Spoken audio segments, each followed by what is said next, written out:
把血刀，你行過嚟想點啊？你想點啊？喂，你將血刀惡憎嘅屍體喺雪中掹出嚟想做乜嘢啊？喂，你喺雪地上掘個大窿做乜嘢？點解你唔出聲啊？我要安葬血刀老祖。佢曾經救過我應該咁做。係，佢哋萍水相逢，佢都會埋葬血刀老僧。咁我都好應該掘個窿埋葬我阿爹同劉伯伯、陸伯伯佢哋嘅屍體。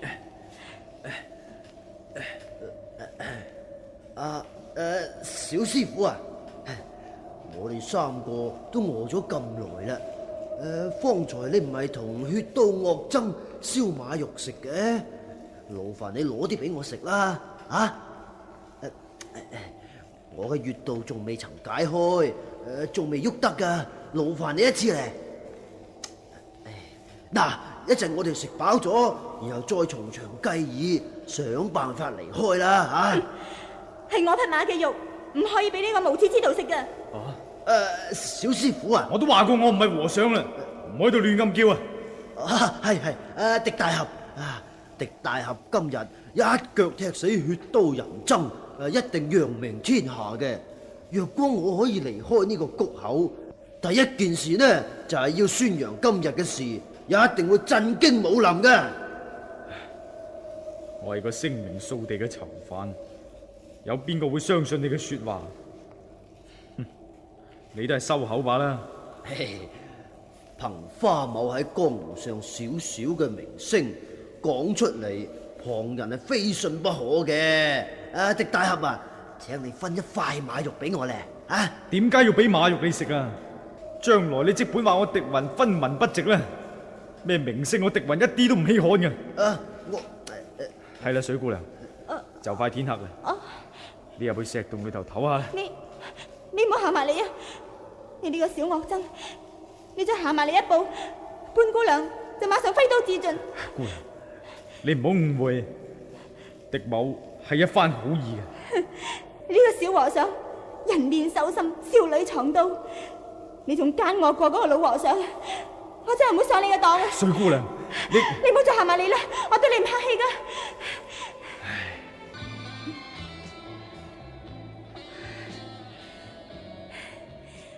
瞓醒一覺，如今舒服好多啦。山洞外面只係見到花伯伯仲企喺樹，佢一定仲未能夠自行打通穴道。係呢？咁嗰個小和尚去咗邊？唔通佢走咗？狄大俠，你翻嚟啦？點啊？點啊？搵唔到出口。如今已經到咗未牌時分，我嘅穴道應該可以自行打開噶啦噃。好，等我運用真氣打通體內嘅經脈先。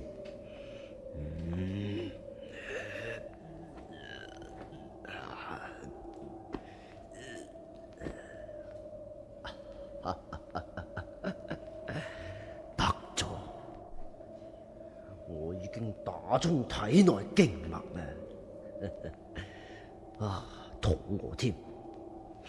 咦，佢哋燒緊馬肉噃。好，等我過去攞啲嚟食先。嗱，離開咗呢度之後，我自然會還翻俾你噶啦。哇，哎呀，好香，好味啊！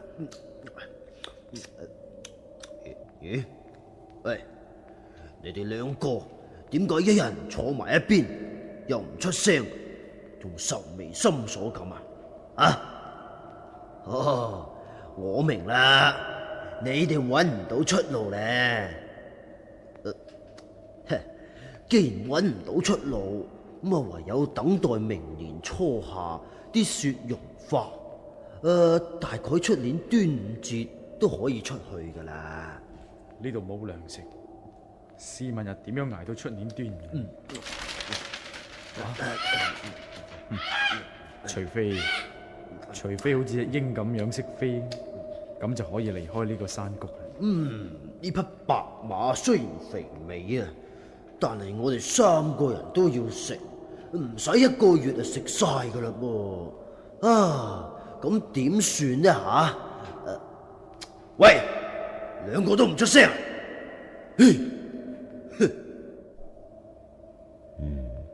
如果我殺咗佢哋2個，咁呢匹馬就可以食多1-2個月嘅。只不過殺咗佢哋，剩翻我自己1個人孤零零喺呢個雪谷之中，滋味都唔係好好受嘅啫噃。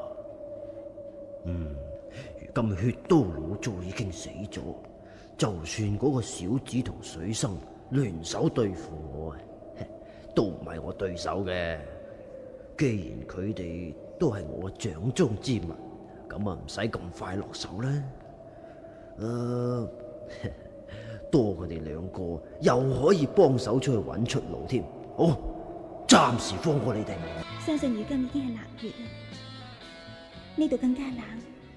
好彩有個山洞俾我可以藏身，但係小我僧同花伯伯佢哋2個仲喺洞外面露宿。最初我對嗰個小我僧係非常之厭惡，過咗段日子，唔見佢有咩不軌企圖，我都放心好多。呢個多月來，小我僧喺雪地度盤膝打坐，好似喺度練啲咩功夫咁。佢身上嘅創傷都幾乎好翻晒，斷咗嘅腳都漸漸接合，行動正常翻。呢段日子，我哋3個人大家都唔講說話，偶然間目光接觸到都馬上避開。其實咁仲好啦，大家互不相干。但係目前就有一個大難題，就係我哋嘅糧食越嚟越少，我匹馬都就快食晒。諗起上嚟真係好笑，嗰個小我僧見到糧食越嚟越少，佢都食少咗，但係嗰個花鐵幹就將佢節省落嚟嗰一部分都食埋。一個成咗名嘅大俠，到咗危難關頭，竟然連一個血刀門嘅小我僧都不如。喂，水大俠條屍你唔喐得嘅。出面有咩聲？點解唔喐得？再過多幾日啊，3人都要食啊！我食死人肉就係俾你哋長多幾日命啫。唔得，就算我哋食樹皮食草根，都唔可以食人㗎。爛開啊！囉囉嗦嗦做咩啊？再囉嗦就殺咗你！花鐵幹想打一啲嘅主意，唔得，我要出去阻止佢。拖我出嚟先。喂，你想點啊？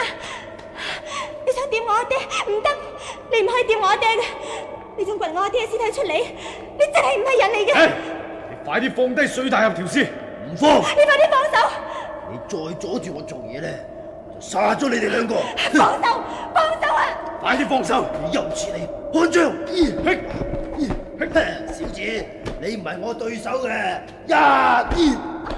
我吉中你，居然傷害你唔到。估唔到你呢個小和尚武功都咁高，同血刀老祖差唔多啫嘛。我出嚟！係你腳步浮浮，今次你死梗噶啦！仲嘔血添，死梗噶啦！你死啦！臭丫頭啊，居然偷襲我係嘛？好，我殺咗你！你中咗我一刀，你仲唔停手？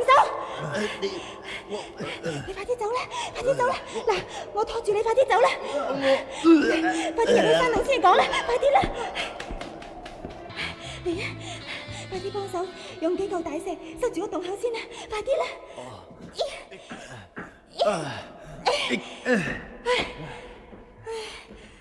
得啦，得啦，用幾嚿大石塞住洞口，就算花鐵幹佢要衝入嚟，都要搬開幾嚿大石先嘅。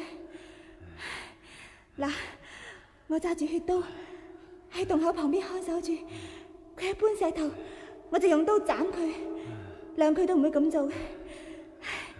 暫時我哋安全噶啦。係咧，小我僧啊！對唔住啊，你傷成點？我睇冇咩大礙。喂，有隻小雜種匿喺洞裏邊，一定係做緊啲不可告人嘅事啊！唔使理佢啊，佢口出狂言，你休息下先啦。喂，兩個狗男女仲匿喺山洞裏邊唔出嚟係嘛？老子要烤肉食啦！烤肉？我烤肉啦！佢要食我哋，咁點算啊？有錢，唔可以俾佢咁做，快啲搬我啲石，我要出去阻止佢。但係你快啲搬我啲石啊！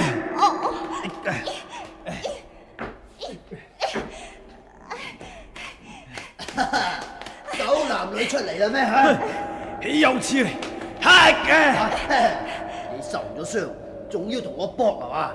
簡直就係自尋死路！好，我成全你啦！踢衣！哎呀！你點啊？行開！我係惡和尚邵淫僧，你冇過嚟，以免我玷污你水大俠水小姐嘅性命！躝開！躝開！你哋呢班惡人，萬真山、萬龜，你哋害我唔死嘅，你哋打我唔死嘅，過嚟啊！過嚟打我啦！打啦嘛！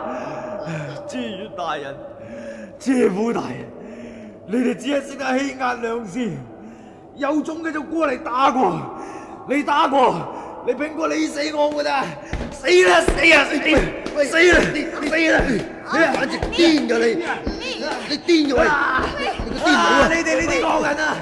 天下間所有嘅惡人都嚟打啦！我敵運唔怕你哋，你哋揾我喺監倉，穿咗我琵琶骨，斬斷我手指，搶走我師妹，踩斷我大腿，我乜嘢都唔怕。你哋將我剁成肉醬，我都唔會怕嘅。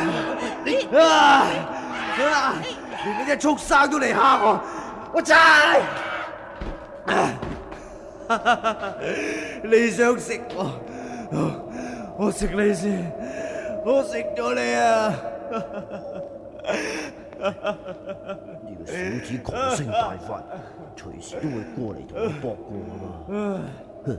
雖然佢嘅武功係比唔上我，但係當佢狂性大發，功夫又咁好，我都未必係佢對手㗎。唉，我都係避開先啊！唉，我走啦！唉，你唔好走，你唔好。你又暈咗添，好彩快啲趕走咗，如果唔係，真係不堪設想啦。聽佢方才發狂嘅時候所講嘅說話，原來佢亦都係滿懷心事。佢受過唔少嘅苦頭，而佢嘅大腿仲係俾我匹馬踩斷添，我真係有啲慚愧。如今都係冇諗咁多，我要重新掘個雪洞，埋葬我爹嘅屍體先。尋晚大呼大叫咗一輪，內心嘅悶鬱亦都宣泄咗好多。瞓醒之後，覺得舒服咗好多。水大俠嘅墳已經重新築好，一定係水姑娘做。水姑娘伏喺山洞裏邊嘅岩石度瞓咗，好香。係一隻已經烤熟嘅禿鷹。係，尋晚我狂性大發，打落咗一隻鷹，估唔到如今已經烤熟咗，相信一定係佢做。除咗佢，唔通仲會係花鐵幹嗰個壞蛋啊？其實佢都餓咗幾日，烤咗隻鷹，全部留俾我，自己一啲都唔食，仲算難得。佢自以為係大俠嘅千金小姐，睇我唔起。你睇我唔起，我都睇你唔起，我唔稀罕。但係佢睇我烤鷹，都唔算睇我唔起。餓死佢都係唔好嘅。好咧，等我瞓喺雪地，閉目揸死，捉多幾隻鷹嚟俾佢烤先。佢呢個人真係怪啊！呢10幾日來，我哋都未曾講過說話。每一日，我除咗撿拾柴枝、燒烤鷹肉之外，我就匿喺山洞之內。而佢就從未踏入過山洞一步。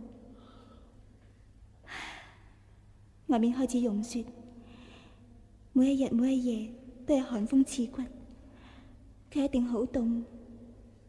好，等我就利用捉翻嚟食啲鷹嘅羽毛，幫佢做一件外衣。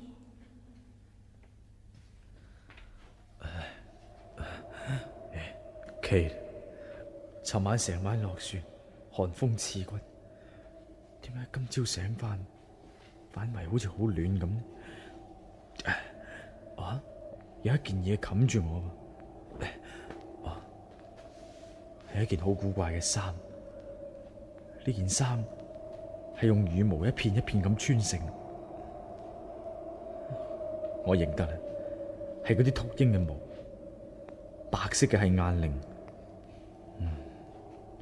衣長齊膝，一共用咗好多片羽毛嚟做噶，一定係佢做。女兒家真係麻煩，專做啲麻煩嘅事。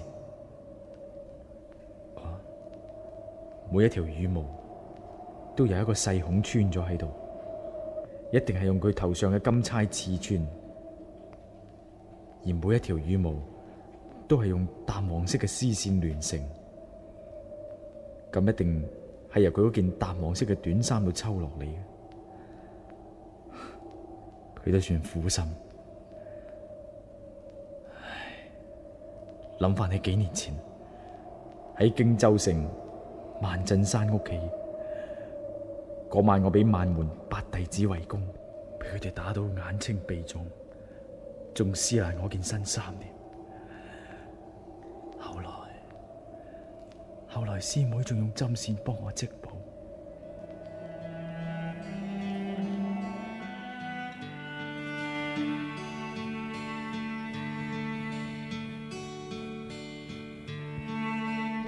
師妹，空心菜啊，唔好講嘢啦！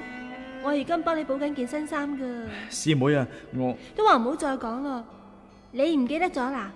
補緊衫嘅時候講嘢，就會俾人哋冤枉你好人當賊辦噶啦。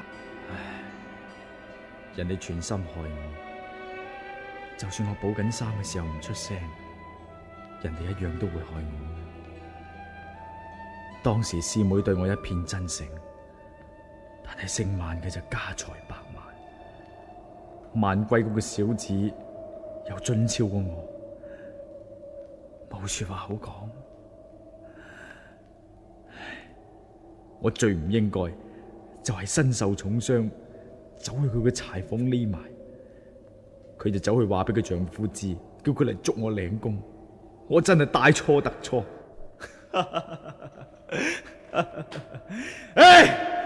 我係惡和尚，我唔配着你哋千金小姐縫製嘅衫嘅，我唔要，我俾翻你，你攞翻佢啦。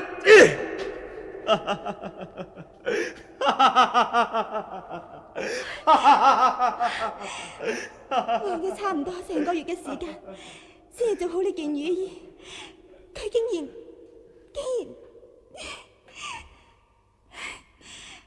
佢曾經維護我阿爹嘅屍體，唔俾花鐵幹搶去，佢又對我循規蹈矩，而且一直以來，我都係靠佢用獎嚟打雀鳥翻嚟做糧食。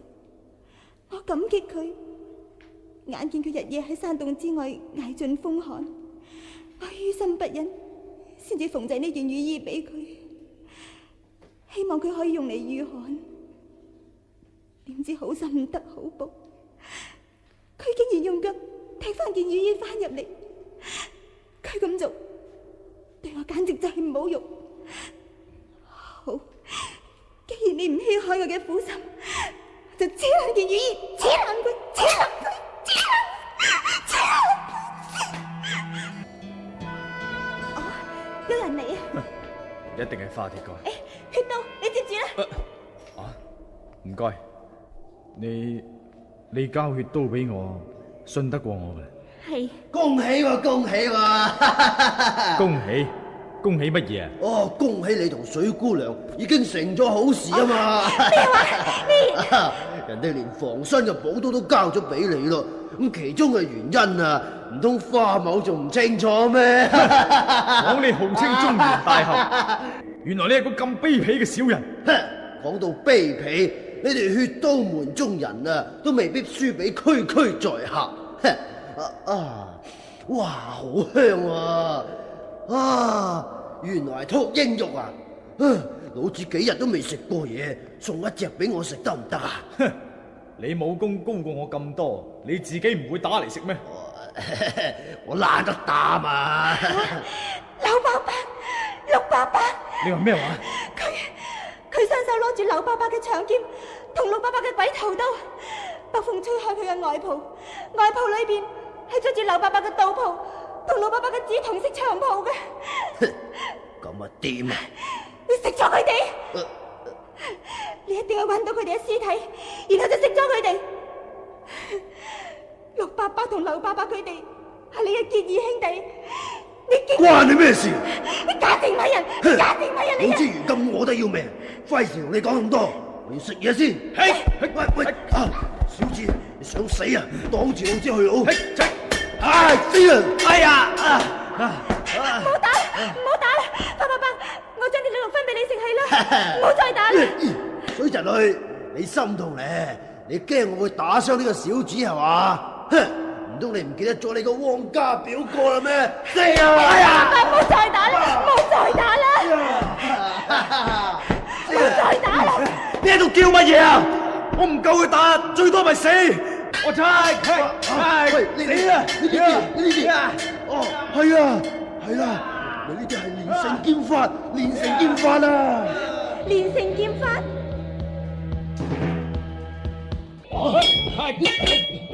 連成劍法啊！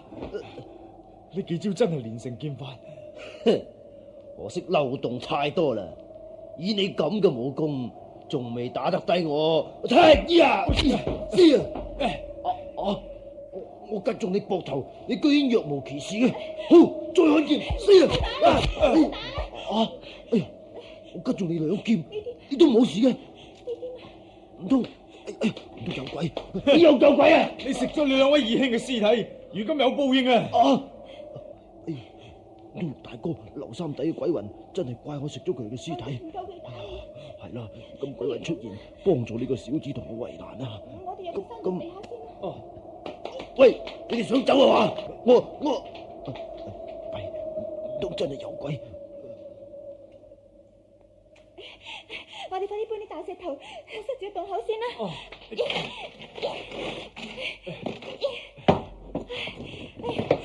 得啦，佢暫時冇咁容易殺到我哋嘅。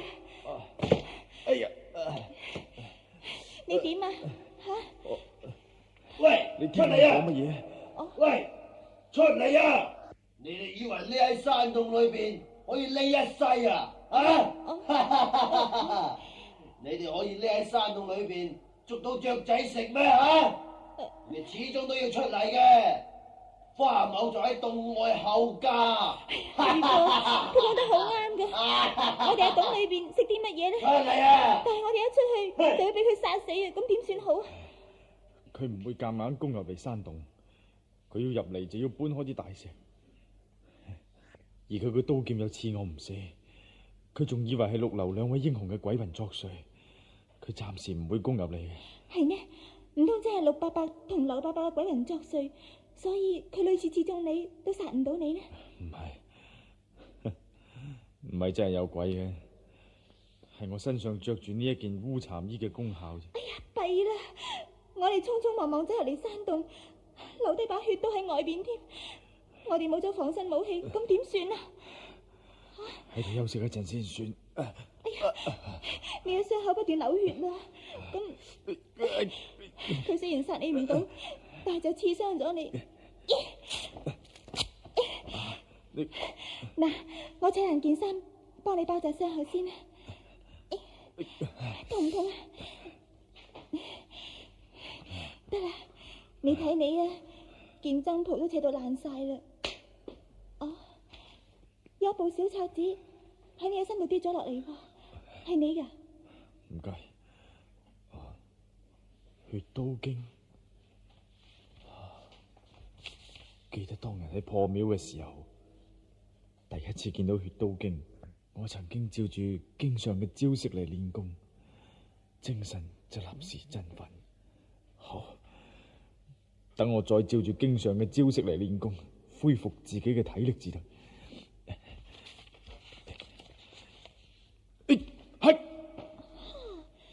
佢做咩呢？成個人倒轉，頭向下，腳向上，佢喺度練啲乜嘢呢？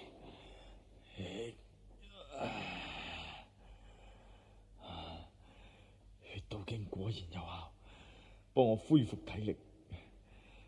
加上我曾經練過神照功，如今體內經脈筋絡全部都暢通晒，已經精神翻好多。血刀經內一招一式都係好難練，好彩我有神照功嘅底子，所以練起上嚟就越嚟越有趣味。好，等我繼續練至得。天下間唔通真係啲咁嘅武功嘅？招式奇特又古怪。好啦，血刀刀法啊！我就算我唔瞓覺唔休息，我都要即刻練20-30招。過多幾日再出去同姓花嘅決一死戰。小和尚，你岳父大人嘅心肝，你想唔想食啊？我諗到會幾好味噶。佢想食我阿爹，佢一定已經掘咗阿爹嘅屍體出嚟。唔得，我要出去，我要搬開大石倒出去。咪住，等我嚟幫你手啦。要食就快啲出嚟咯。得。花爸爸，唔好啊，唔好食我阿爹啊！唔通你真係一啲都唔念結義兄弟之情咩？花爸爸，唔好啊，唔好啊！死啦！你呢個小和尚，梗活得唔耐煩啊！居然用支樹枝同老子鬥過係嘛？簡直就係以卵擊石。好，既然你係血刀門嘅惡僧，我就用你本門嘅血刀送你歸西啊！歸於盡啦！小和尚，你今次死梗啊！哎呀，邊個喺後邊打我啊？邊個？冇人嘅。喂，哎呀，又有人打我！喂，邊個啊？真係有鬼！鬼啊！怕啦咩？呢啲就係血刀刀法啦！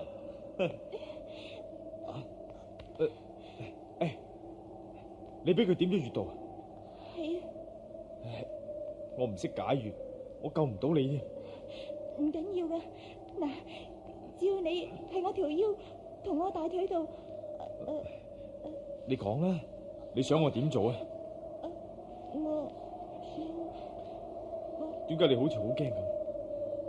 花鐵幹已經嚇到走咗啦，你仲驚乜嘢？我明白啦，你係驚我，你驚我會侵犯你，驚我對你好。從今之後，我唔想再見到你。咁咪走開咗啦？佢點解咁嬲？唔通真係我疑心太大，我怪錯咗佢？死啦！我如今仲未喐得添噶，咁點算呢？點算呢？弊啦！有隻禿鷹向住我撲過嚟，佢哋飛過嚟啄我頂，我又唔喐得，咁點算呢？死啦！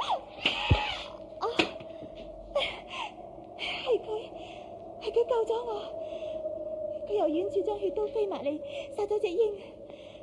佢解除我性命嘅威脅，佢呢一招又快又狠又準，真係好嘢。狄大哥，係我錯啦，係我對你唔住，你唔好怪我啦。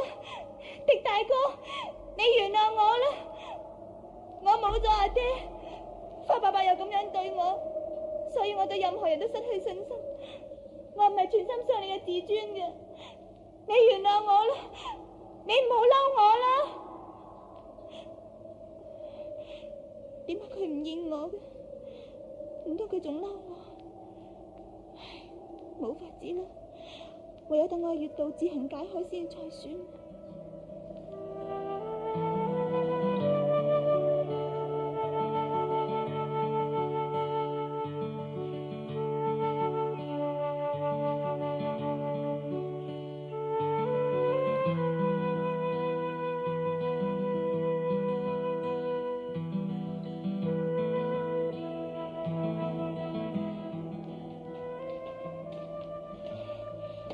狄大哥，我烤熟咗隻鷹啊，我分一半俾你。你仲嬲我啊？點解你眯埋對眼唔睬我嘅？我話過，從今之後，以後都唔想再見你。哦，你咁好啦。嗱，我將呢邊燒熟咗嘅鷹肉放喺你嘅身邊。你肚餓就食啦吓，我行開啦，我行開啦吓。啊，水姑娘，咩事啊？點解你會跌喺度？你點啊？冇事啊嘛？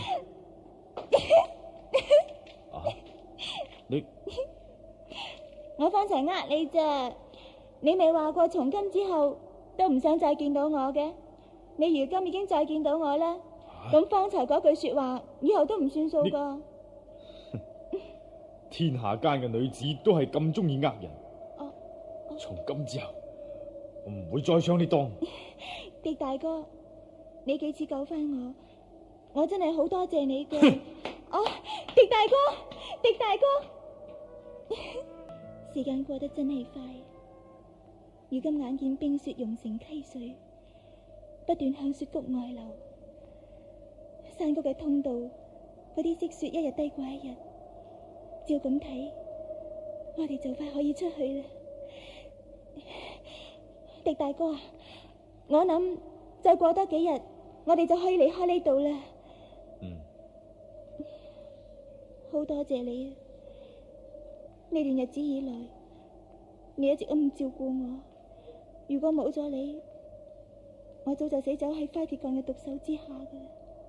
唔需要多謝我。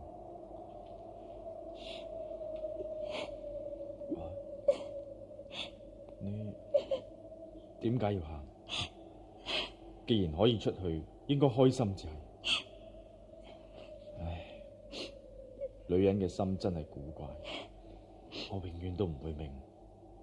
其實我都唔明，我點解要喊？我只係覺得要離開呢度，好傷心，忍唔住所以喊出嚟。究竟點解？唔好喊，唔好出聲。點解會有人嚟到雪宮？水姑娘，你入山洞，等我埋伏喺附近睇清楚形勢係點先。哦。佢入咗去山洞。冇錯，喺呢度。啊！佢哋喺途中遇到花鐵鋼。好，聽下佢哋講咩先。原來係花兄親手殺咗血刀岳僧，真係可喜可賀。花兄立咗大功，為江湖除咗一大害，今後自然係中原群俠嘅首領，大家對你都會唯命是從嘅啦。只可惜陸大俠、劉道長、水大俠三位慘遭橫死，令人神傷。冇錯，老岳僧雖然死咗，但係小岳僧尚未伏誅。我哋要馬上揾到小岳僧，斬草除根，免生後患。花大俠，你認為點？冇錯，張兄言之有理。呢個小岳僧一身邪派武功，壞事做盡，比起老岳僧有過之而無不及。各位弟兄，我哋唔好怕辛苦，一定要殺咗小岳僧，先至算係大功告成。唔係小岳僧嚟嘅，唔係小岳僧嚟嘅，佢係一位正人君子，花鐵壯士係個大壞蛋嚟嘅。點解你咁講啊？水侄女，我同你阿爹係多年老友，我唔能夠唔話你幾句。呢個小惡僧會害死你阿爹。唔係佢，唔係佢。你阿爹唔係嗰個小和尚所殺，咁靈尊到底係邊個殺嘅？佢花大俠佢話，嗰日喺谷中激鬥，靈尊打到筋疲力竭，俾嗰個小和尚用樹枝打破佢嘅天靈蓋而死嘅，到底係唔係？係，講啊！係，但係咩嘢？但係我阿爹佢自己要求佢打死自己㗎。哎呀，自己求人打死自己喎！你講大話都講得太離譜啦！我冇講大話。水大俠想死，我真係冇講佢伸個頭出嚟求自己未來女婿打死自己啊！女婿？邊個話係未來女婿啊？水大俠去世嘅時候啊，嗰個小和尚同水姑娘可能一早就有路噶啦。世間上竟然有呢種咁無恥嘅女人㗎，為咗個野男人啫，連親生老豆都唔要。哎呀，真係啊！你老子我由湖北一路咁追到嚟，馬不停蹄咁趕到條雪谷，就為咗救你呢個咁無恥嘅賤人。而家老子就一刀殺咗你先。趙兄唔好咁老莫。係啦，各位英雄好漢，請忍耐一陣。水姑娘年輕，而且又冇見識，水大俠又不幸逝世，佢孤苦伶仃，冇人照料，大家唔好為難佢啦。以後就由花鐵幹大俠撫養佢，好好咁教導佢。各位就算積點陰德啦。有關雪谷嘅事，各位出到去，無謂再喺江湖上宣揚啦。因為水大俠生前待人仁義，如果唔係，大家都唔會不辭勞苦咁嚟救水姑娘啊！冇錯，冇錯。各位請顧全水大俠嘅顏面，呢件事唔好再提。照我話，最好就係盡快將嗰個小和尚揾出嚟，將佢碎屍萬段，以祭水大俠嘅英魂。你冇錯。係。表妹啊！張老前輩同白老前輩言之有理。我哋快啲捉嗰個小和尚，將佢碎屍萬段啦。表妹，邊個咧？表妹啊！邊個叫咧？邊個表妹？如果俾呢個痴心嘅汪兆峰知道咗真相呢，相信佢一定會發癲。咁啊係啊！大家唔好嘈，請聽我一句說話。呢位汪兆峰對水姑娘係一片真情，希望各位積點陰德。有關水姑娘同小和尚嘅事，唔好對佢講啦。冇錯啦。水姑娘亦都係一時失足，應該俾一個自身嘅機會佢嘅。佢都係迫於無奈嘅啫。如果唔係一位大好嘅閨秀，又點會同一個邪派嘅和尚搞上關係啊？你話係咪？不過汪兆峰風度翩翩，無端端喺頭上多咗綠帽咯，咁啊未免太委屈喎，係咪？呢啲咧就叫做一個願打一個願挨啦。錢兄，你出門咁耐，嫂夫人喺屋企咁寂寞，講唔定啊，你頭上嘅帽都可能轉咗顏色啦。我哋都係唔好講咁多啦，我哋四圍搜查下，捉到嗰個小和尚先再算啦。好啦。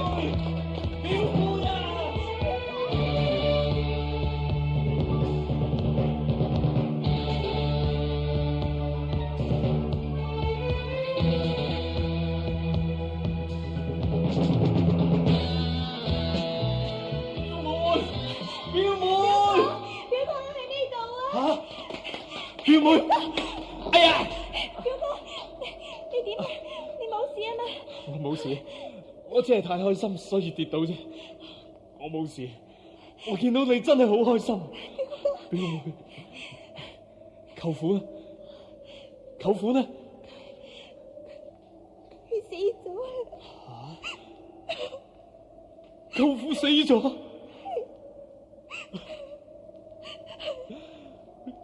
舅父不幸遇難，我真係好難過。舅父至少撫養我成人，就好似我親生阿爹一樣。表妹，你唔好再難過啦。從今之後，我唔好再分開。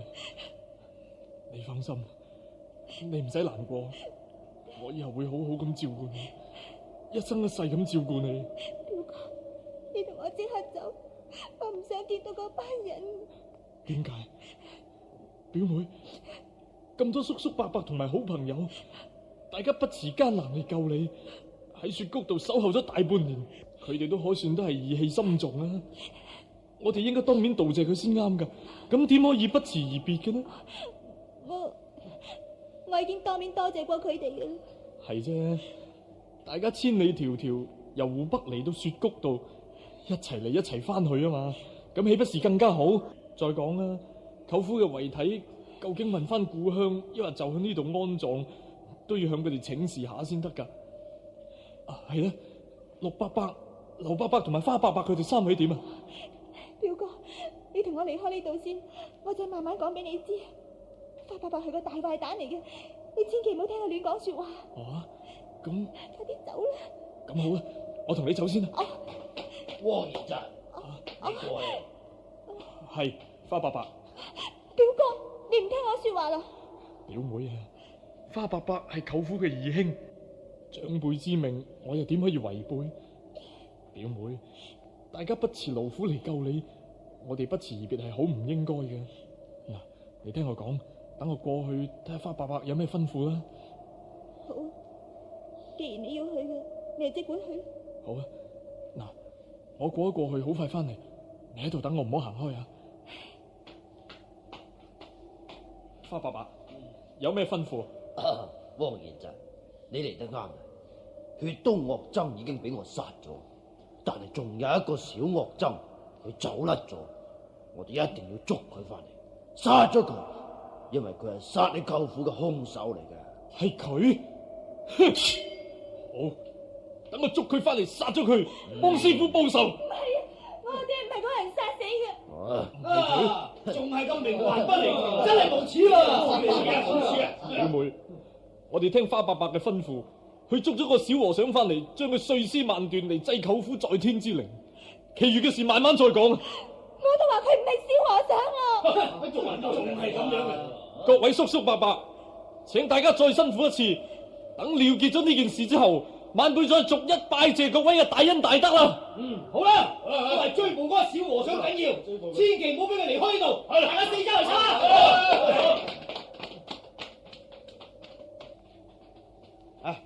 你守呢邊，我守嗰邊啊！大家兜個圈之後喺呢度會合。好啊。呢度雪地上啲腳印咁亂嘅，講唔定小淫僧就喺附近喎。喂，阿趙兄啊，嗰位水姑娘如花似玉咁啊，嗰個小淫僧呢半年來就艷福不淺咯，係咪？係啊，難怪嗰個姓汪嘅咁願戴你頂綠帽啦嗬。佢哋行緊過嚟啦，如果俾姓汪嘅聽到咧，就唔係幾好噶啦。我哋都係過嗰邊守下先啊。好啊。表哥，你行開。表哥，你唔好信人哋嘅閒言閒語，佢哋亂講嘅啫。好啊，咁我哋走吧。你答我，你相唔相信呢啲人嘅說話？人哋嘅閒言閒語，理佢做咩？咁你到底相唔相信呢？好啊，我唔信係啦。你個口話唔信啫，其實你個心一早就相信咗呢啲含血噴人嘅說話。好，你以後都唔會再見到我啦，就當我死喺雪谷之中啦。表妹，我再問你一聲，你信唔信呢啲人嘅說話？旁人嘅閒言閒語，唔使理咁多啊。你答我，到底信唔信啊？我唔信。你個口話唔信啫，其實你個心早係相信咗呢啲含血噴人嘅說話嘅。好，你以後都唔會再見到我噶啦。就當我死咗喺雪糕之中啦。表妹，表妹，唔好咁啦，表妹。人哋冤枉我，捕獵我，我都可以置諸不理。但係竟然連表哥當我係一個下賤嘅女人，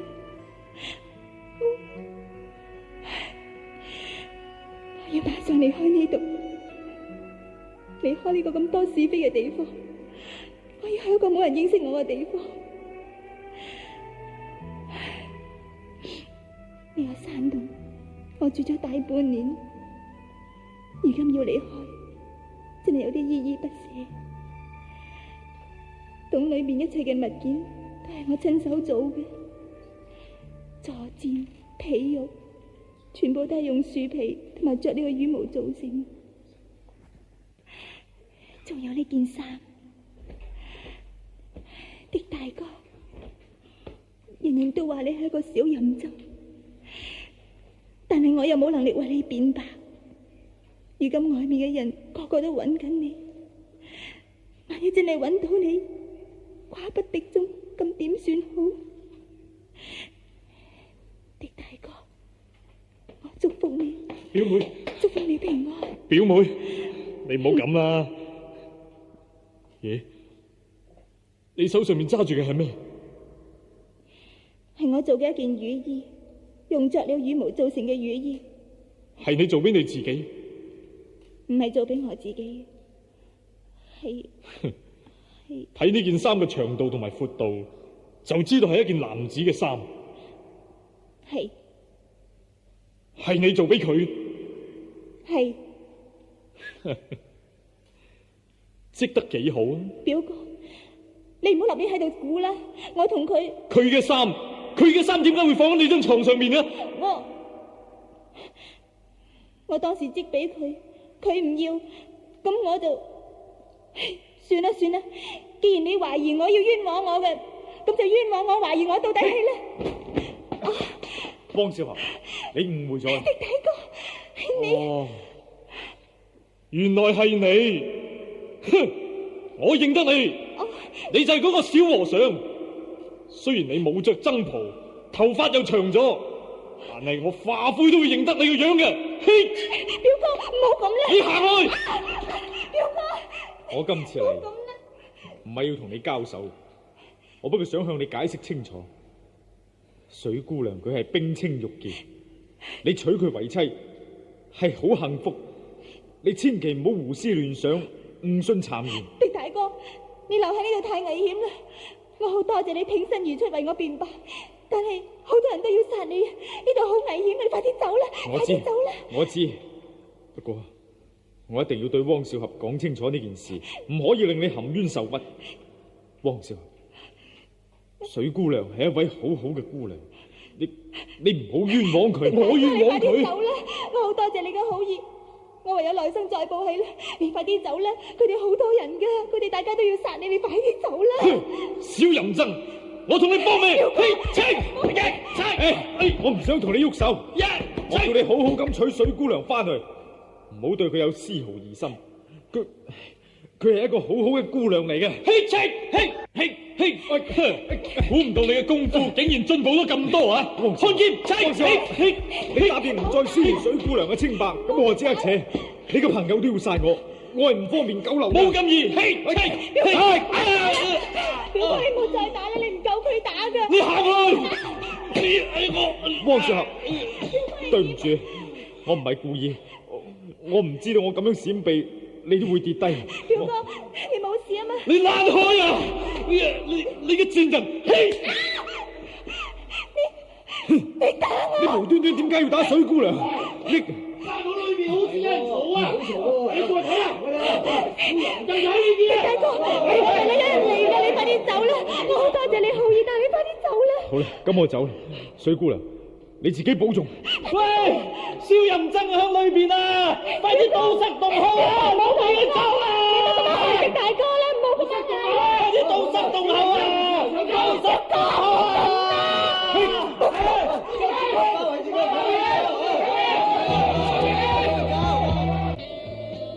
水姑娘同佢哋都走晒，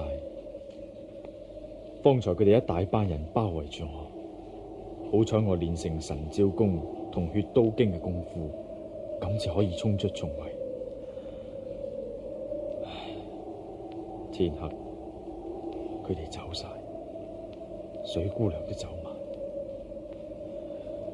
如今雪谷只係剩翻我一個。唉，我都要走啦。呢件水姑娘做俾我嘅雨衣，我睇都唔使帶走。但一切應該要做嘅事都做完之後，我就翻嚟雪谷住。江湖真係太過險惡，太過複雜，都係住喺呢個雪谷比較好。好啦，呢度嘅一切我都唔喐佢，留翻我日後翻嚟再用。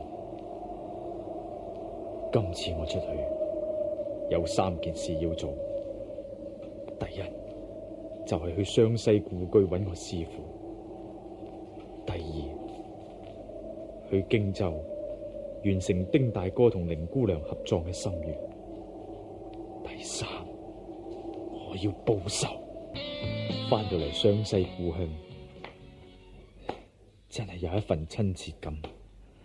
呢度明明係師父嘅老家嚟，點解呢？柳樹旁邊以前嗰3間屋仔，而家就變咗一間黑瓦白牆嘅豪華大宅，比起原來嘅屋仔足足大過3倍有多。呢度的確係師父嘅老家嚟噶，我唔會記錯。唔通師父發咗財翻嚟？師父，唔得，唔知屋裏邊有冇其他人。而家我扮到乞衣咁樣，咁係會丟晒師父嘅架嘅。我都係睇清楚至算。喂，你做咩啊？請問戚師傅喺度嘛？哼，乜嘢師傅啊？啊，冇啊，呢度冇啊。呢度嘅主人唔係姓戚嘅咩？你問呢啲做咩啊？想乞飯嘅，唔使同人打交道。我話冇啊冇啦，乞兒仔，費事啊！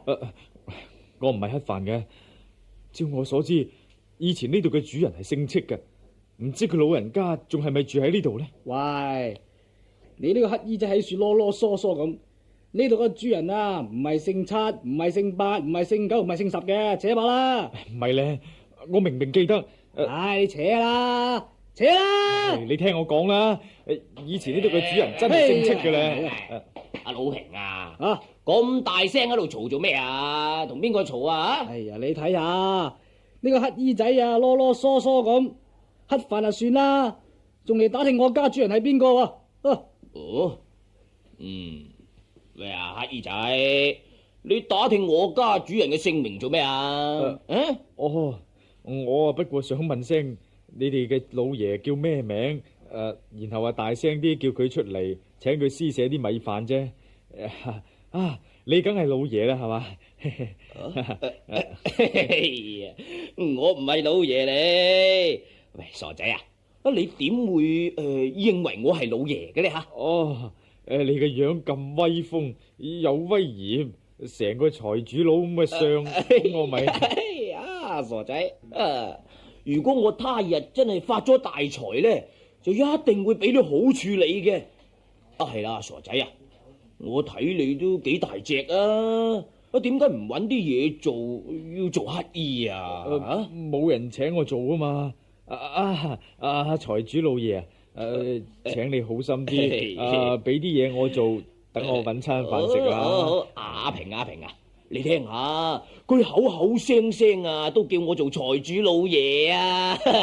咁唔俾啲飯佢食嘅點得啊？阿老平啊，你叫佢去擔泥啦吓，俾翻份工錢佢啦。係，小人遵照老爺嘅吩咐係啦。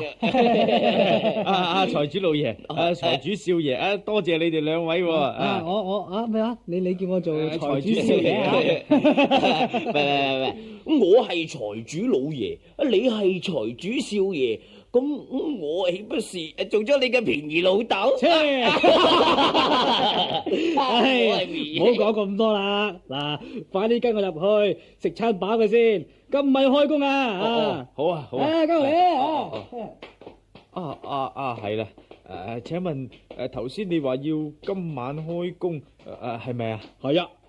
點解要夜晚先至開工咁奇嘅咧吓？唔好問咁多啦，慢慢你會明白噶啦。哇！呢間屋出邊就宏偉堂皇，乜屋裏頭掘咗個大窿喺中間都有嘅。喂，呢度嘅事啊，唔准你對外宣揚啊，知唔知啊？我知梗係呢度風水好，主人家咧就想喺呢度起一座墳墓，唔俾外出啲人知頂啦。係你呢個乞衣仔都幾聰明啊！跟我哋食飯。大家咧俾啲心機，出力去掘，希望今晚運氣好。如果掘到一啲咩有用嘅嘢咧，重重有賞。得啦，大家俾啲心機掘啦。已經掘咗成2個幾月噶啦，但係乜嘢都掘唔到。就算呢度真係有寶貝啊，都要睇下你有冇福氣攞到手嘅啫。佢哋想掘寶貝，呢度會有啲咩寶物咧？大叔啊，佢哋想掘啲乜嘢寶貝啊？呢個寶貝真係好嘢噶。呢度嘅主人係識睇風水嘅，佢唔係本地人嚟噶，佢遠遠就見到呢度有寶光常沖，知道呢度有寶貝，所以就買咗呢笪地，但係又怕走漏風聲，所以就蓋搭呢間大屋。佢叫我哋日頭瞓覺，夜晚先至掘寶。原來係咁。係咯。大叔啊，你知唔知係啲咩寶貝啊？聽工頭話咧，係一個聚寶盤嚟嘅，只要放一個銅錢入個寶盤裏邊咋，過得一晚，第二日就會變成一盤銅錢噶啦。如果你放1兩金落去咧，第二日就會變成一盤黃金噶啦。你話係咪寶貝啊？係啊，真係寶貝啊！寶貝。喂，你哋唔好淨係掛住傾偈先得噶，快啲掘啊！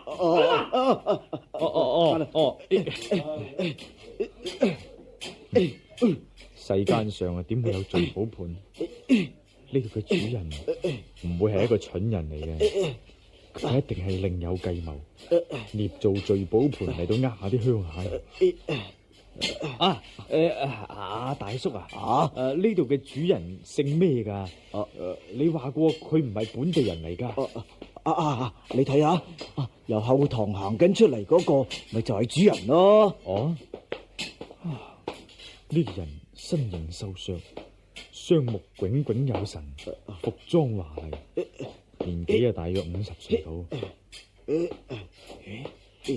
喺邊度見過佢呢？我一定係見過佢。究竟佢係邊個呢？今晚大家喺西邊再掘深3尺，無論有咩紙碎、木條、磚牙，一啲都唔好漏，通通攞上嚟俾我啊！我知道啦，我記起啦，係佢，冇錯，真係佢。佢就係當年喺荊州萬鎮山家中教咗我3招劍法嘅老乞衣嚟。當日佢衣服破爛，頭髮蓬鬆，全身污穢，同今日相比，簡直係天淵之別。如果佢唔出聲講嘢，我真係冇辦法認出係佢。呢位老乞衣待我好好。當年我同嗰個大道呂通相鬥，幾乎打輸嘅時候，佢就出手相助。後來又教我3招精妙劍法，咁我先至可以打贏萬門弟子，以免受辱。今日相逢，本來我好應該上前多謝佢，但係呢度係我師父嘅舊居，而佢喺度想掘啲乜嘢呢？點解佢要起一座大屋嚟掩人耳目？以前佢係乞衣嚟，點解今日就俾咁多錢？我都係睇清楚先至打算。雖然佢係我恩人，我都要查清楚嘅。喂，唔好停手啊！繼續掘，快啲掘！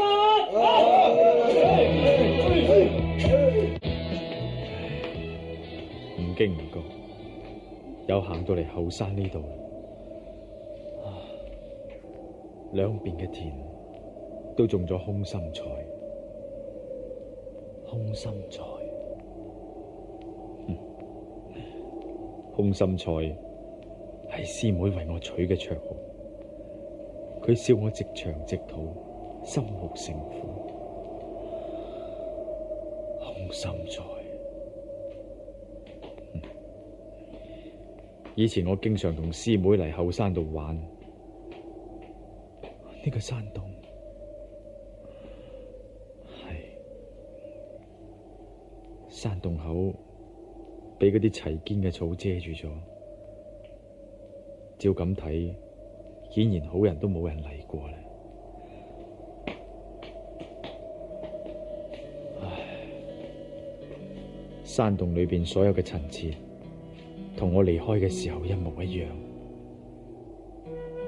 我用嚟彈雀仔嘅彈弓，捉山兔嘅板機，師妹放牛時候吹嘅笛，師妹嘅針線籃，籃中嘅剪刀都已經生鏽。仲有一本舊書喺度啊！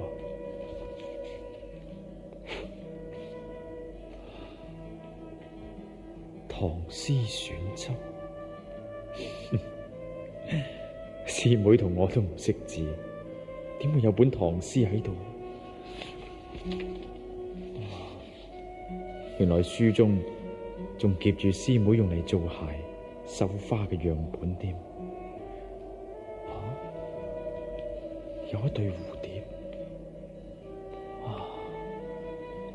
呢兩隻蝴蝶。空心菜啊，你睇下，梁山伯祝英台啊！係兩隻蝴蝶喎。你做咩喎？你做咩打死隻蝴蝶啊？我見你中意，我咪打嚟俾你咯。你呢個人呢，專門作孽噶。人哋一對好好嘅夫妻，你偏偏打死咗一隻。你睇下，另一隻就喺死咗嗰隻蝴蝶嘅周圍飛嚟飛去。你點解要活生生咁拆散佢哋？我對唔住啊，師妹。師妹就照住嗰隻死咗嘅蝴蝶，剪成繡花紙樣。呢度咁荒涼，唔會喺呢度。有人聲，呢度一向都冇人嚟，究竟咩人入嚟？即管睇下。好，我都係匿埋一邊睇下先。帶好呢本唐詩選輯。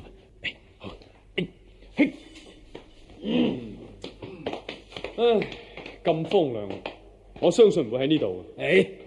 阿貴，咁你係講錯。越係荒涼，越有人收藏寶物喺度。我哋要小心啲搜查下。係，你睇下呢邊。師傅啊，呢度有個山洞啊。係噃。大家入去睇下。阿爹，睇呢度個擺設，好似有人住過。啲灰塵咁厚，一定好耐冇人嚟過啦。唔係。你哋睇清楚下，呢度有啲腳印係新嘅。係噃，阿爹，仲有新嘅手印添，啱啱印嚟過呢度。係，究竟係邊個呢？一定係嚴師叔，佢將連城劍譜偷咗去。係佢。好啦，咁你哋小心啲，再搜查下。嚴師叔既然嚟過，佢仲唔攞咗去咩？戚長發真係工於心計，將劍譜收藏喺呢度，真係唔容易揾到。佢當然係工於心計啦。如果唔係，又點會叫做鐵鎖橫江？頭先我哋跟蹤嗰個鄉下人嚟呢度，呢個鄉下人嘅腳步相當快，行動又咁敏捷，一陣就唔見咗佢。話唔定呢個人嘅武功係相當高。阿爹，本地嘅鄉下人當然熟悉呢度嘅山路啦。我相信佢一定行小路，所以我哋先至見佢唔到嘅啫。不過講翻轉頭，如果唔係佢，我哋就算揾1年半載，恐怕都好難揾到嚟呢度。係咧，你哋真係一啲嘢都搜唔到出嚟。冇咩可疑啊！啲女仔咁善懶啫，有個丫叉，係咩嘢都唔係嘅。咁好啦，我哋走啦。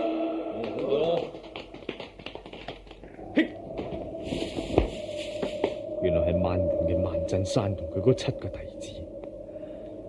嗰日萬師伯做生日，呢個老乞兒日夜咁來來去去，顯然別有用心。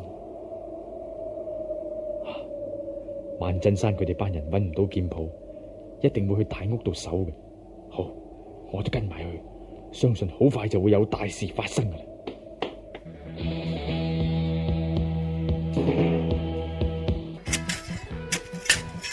而家都咁夜，點解萬振山佢哋仲未嚟？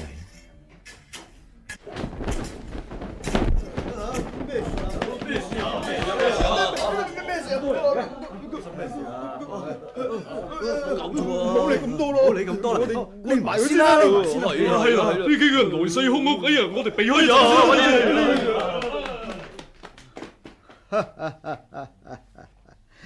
好啊，原來各位師侄都嚟咗啦。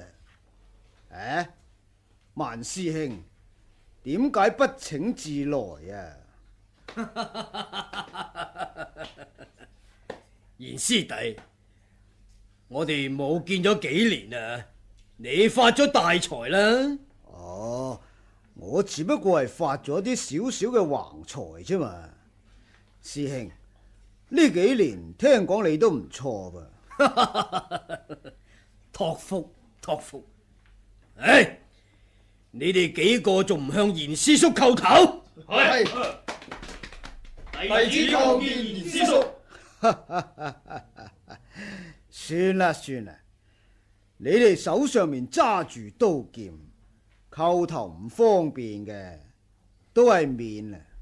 師弟，我哋大家同門師兄弟，一齊生活咗咁多年，我嘅心意你應該明白，而你嘅用意我亦都一早睇穿。我睇大家無謂兜圈，你都仲係快啲攞出嚟吧啦。未喎，我仲未揾到啊！唉，戚老三嘅心機，我哋兩個實在唔係佢嘅對手。我到如今仲未估到佢究竟將嗰部劍譜收埋喺邊一處。係咩？師弟，我睇你無謂裝模作樣。人哋話我哋嘅三師弟鐵鎖橫江嘅手段厲害，但係照我話，都係你呢個二師弟比較厲害啲。無謂講咁多，攞嚟啦！唉，我哋咁多年師兄弟嘅情分，仲有分彼此咩？師兄，如果真係俾我攞到劍譜，我一個人都唔會應付得嚟，一定要請你嚟主持大局先至得。就算師兄你得到首先，師兄門人嘅弟子雖然眾多，但係功夫仲係好幼嫩。我睇師兄點都要小弟幫手啩。咁我問你，你喺後山嘅山洞嗰度攞咗啲乜嘢？乜嘢山洞？邊度附近有山洞？師弟，你同我嘅年紀都係咁上下啫，大家又何必傷和氣？你都係攞出嚟，大家一齊參詳下，今後有福同享，有難同當罷啦。點啊？咁啊真係奇，點解你一口咬定係我攞到啊？如果我真係得到手，仲喺度挖挖掘掘做乜嘢？哼！你一向都係詭計多端，邊個知道你做過啲乜嘢？唉，戚師弟嘅嘢點會咁容易揾到啊？照我睇，佢唔會收埋喺呢度。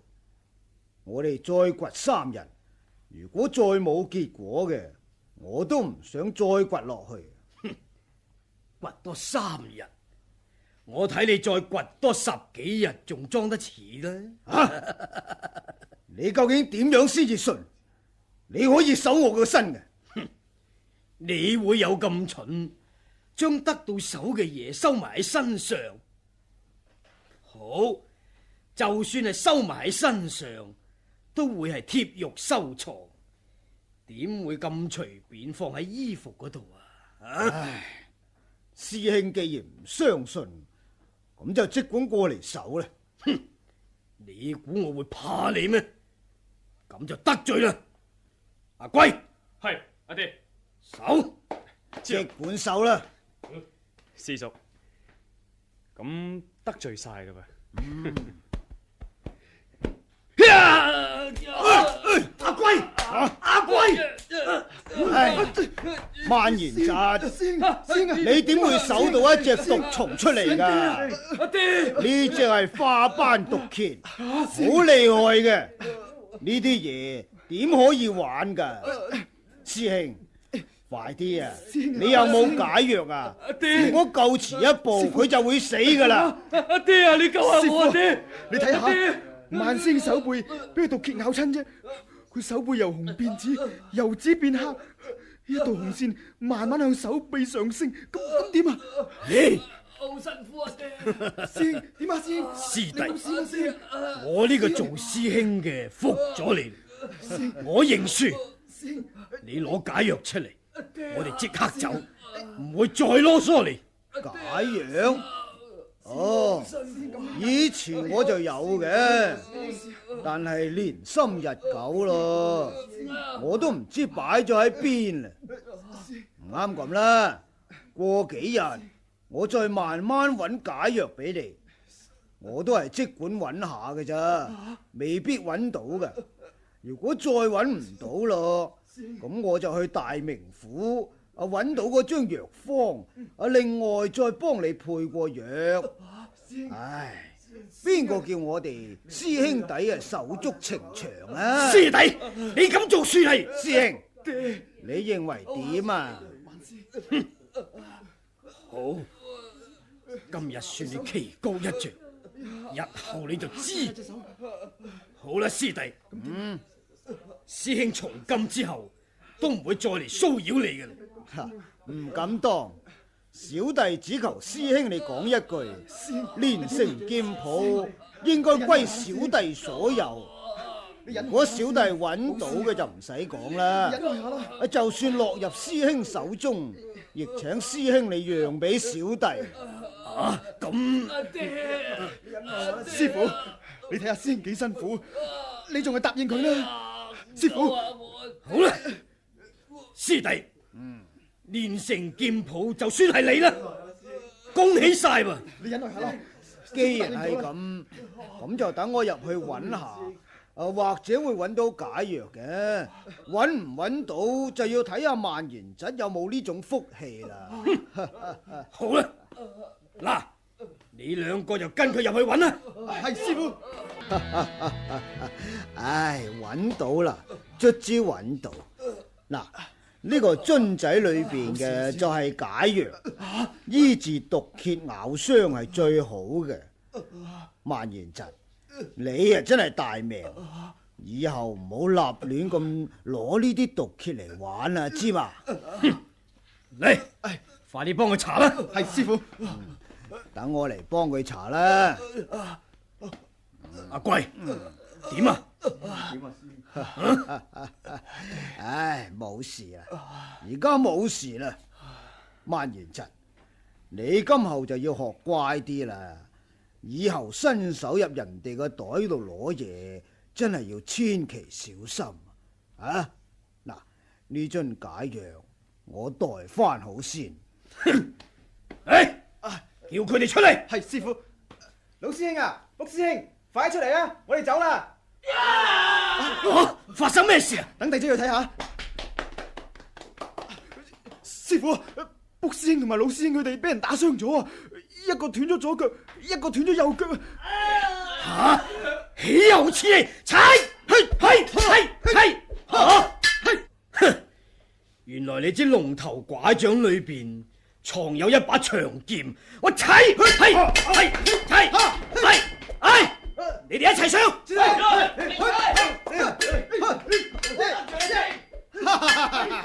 大師兄，你真係越嚟越聰明啦！召集咗一班小流氓一齊嚟攻打你師弟啊！我嚴達平唔會怕你哋嘅，你哋一齊嚟啦！乜原來嗰個老乞衣就係二師伯嚴達平，佢同萬振山同埋嗰7個弟子喺度打緊嘅。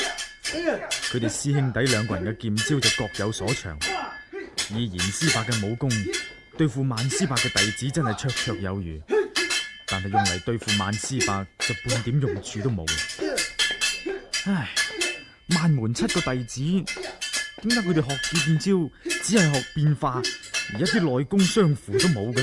咁係冇用嘅。唉，點解萬師伯唔教佢哋內功？咁淺嘅道理，唔通萬師伯都唔明？連我狄雲咁蠢我都知喎。南無阿彌陀佛，南無阿彌陀佛，千祈唔好搞出人命啊！老伯，你做咩啊？佢哋咁樣打法，乜你唔驚啊咩？驚？驚啊！我都好驚噶，小兄弟啊，你唔使驚噶，你千祈唔好驚啊！吓，多謝晒你啊，老伯。我明啦，係萬振山唔肯教佢嘅弟子內功，只係教佢哋幾下劍招。呢種人太自私，連自己個仔萬歸佢都冇傳授到內家功夫俾佢添。佢哋父子點都比唔上丁大哥對我嗰份真情。不過師父對我何嘗又唔係好似萬振山對佢嘅弟子咁樣？師父，嚴達平，今次你插翼都難飛啊！嚴師伯俾萬振山刺傷咗喎，弊啦！如今佢哋成班人不斷襲擊佢添，嚴師伯嘅形勢好危險。唔得，當年喺荊州，佢曾經幫過我。雖然我知佢並唔係好人，但係佢幫過我，我亦都應該出手相助。好，等我蒙住塊面出手相救先得。係邊個出手？有人用嚟潑過嚟噃！小心啊！啲燈潑熄咗噶啦，好黑啊！大家小心啊！小心啊！小心看住嚴達平，唔好俾佢走甩，搵人點火！我哋過嚟，我叉看劍！快啲阻住佢啊！我把啲劍俾你打跌咗啊！我俾你走！師父，嚴達平走咗啊！嘿，真係冇用，快啲追！係，快啲追！好啦，相信呢度安全嘅啦。嚟，我哋唞一陣先。小心啊！我放低你啦吓。你有冇金瘡藥？因公專承大名，嚴達平今日得蒙相救，大恩大德，未知何日得報。前輩不必多禮，晚輩切腹。晚輩係無名小卒，呢啲事冇需言謝。如果因公再遲啲出手，嚴某已經唔喺人世啊！在下心目中有幾件疑難嘅問題，係想請教前輩啊。因公唔好前輩前前輩後啦，有咩問題，嚴某自當竭誠奉告，不敢隱瞞。咁啊最好啦！請問前輩，嗰間大屋係咪你起嘅？係。前輩請人挖坑，一定係想揾嗰一本連城劍譜。前輩你揾到未？原來另有用心。唉，我嘥咗好多心血，到如今都仲未揾到。小人不敢相瞞，如果嚴某已經得到手，就立即雙手奉上。嚴某嘅性命係因公所救，又點敢姑息區區身外之物呢？我並唔係要劍譜，老實講，在下武功雖然平平，但係相信練成劍譜對在下都係冇用嘅。係，因公嘅武功出神入化，已經係當世無敵。練成劍譜不過係一套劍法嘅圖譜，佢不過係本門嘅功夫所以小人嘅師兄弟先至對莆桃咁重視。係呢，聽講嗰座大屋嘅所在，本來係你嘅師弟戚老前輩住嘅。唔係我話同門嘅壞話，恩公既然問起，在下亦都不敢隱瞞。我呢個戚師弟外表好似係隻木牛蠢馬，其實佢嘅心係好奸詐。如果唔係，本門嗰部連城劍譜又點會落喺佢手上？你點知嗰部連城劍譜落喺佢手上？你親眼見嘅咩？雖然唔係親眼見，但係小人仔細諗過，一定係佢攞咗去。我聽人話，你經常中意打扮成乞衣咁嘅，係咪？恩公嘅消息真係靈通，在下所作所為都瞞唔過嚟。因為最初小人知道連城劍譜唔係喺萬震山手中，就係喺戚師弟嘅手中，所以就改裝扮成老乞丐，喺湘西一帶探聽動靜。點解你咁肯定嗰部劍譜喺佢哋兩個人手上？我恩師臨死嘅時候，將劍譜交俾我哋三師兄弟嘅。係佢親手交俾你哋嘅？我睇唔係喎。啊！你係丁典，丁大爺？我唔係丁典，丁大哥疾惡如仇，佢親眼見到你哋三師兄弟合力殺死自己嘅師父。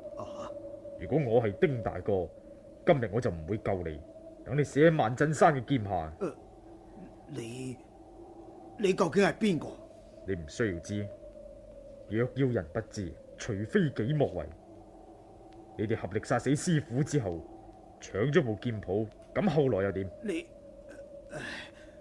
你既然乜都知，點解仲要嚟問我？有啲事我知，有啲事我就唔知。請你老實啲講，我會查到嘅。嚴某點解要欺騙恩公啊？我哋三師兄弟得到連城劍譜之後，一查之下，發覺只有劍譜而冇劍訣，依然係冇用嘅。於是就去追查劍訣。我哋三個人攞住本劍譜，你唔放心我亦都唔放心你。每晚都瞓埋喺一間房。呢本劍譜就係鎖喺一個鐵盒之中，將鐵盒嘅鎖匙投入大缸，鐵盒就放喺房中一個櫃桶裏邊。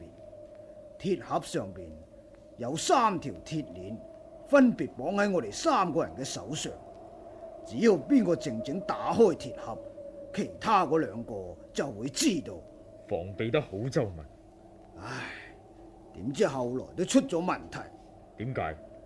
有一日，我哋一覺醒來，萬震山忽然間大聲叫，佢話劍譜呢？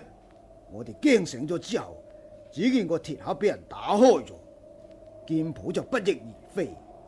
所以我斷定一定係佢哋兩個之中一個攞咗去，因為房門同埋門窗都係緊閉，唔係佢哋仲係邊個噃？其實佢哋可以打開門窗，詐作係外人所為。因為我哋三個人嘅手腕都用鐵鏈綁住，靜靜起身去攞劍譜就得，但係要行開開窗就唔得啦，因為鐵鏈唔夠長。原來係咁。咁你哋點做？劍譜得翻嚟唔係咁容易，我哋當然唔肯罷休，於是就你怪我，我怪你，咁嘈咗一輪，然後就分道揚鑣。咁後來你又點解斷定劍譜係喺你戚師弟手上？我最初係懷疑萬震山係佢首先叫捉賊嘅，咁係最可疑，我就暗中跟蹤佢。後來知道唔係佢，我就轉向跟蹤戚長發。咁又冇線索？唉，戚長發呢個人城府好深，佢一啲形跡都冇。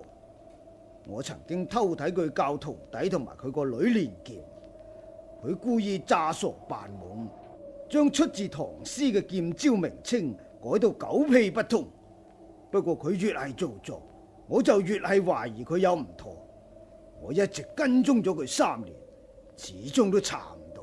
後來呢？後來萬振山忽然間要做大壽，派咗個弟子請戚長發去荊州飲壽酒。當然啦，萬振山做壽係假嘅，查探師弟嘅虛實先至係真。戚長發就帶咗個女，仲有一個傻頭傻腦嘅弟子，叫做狄雲嘅一齊去。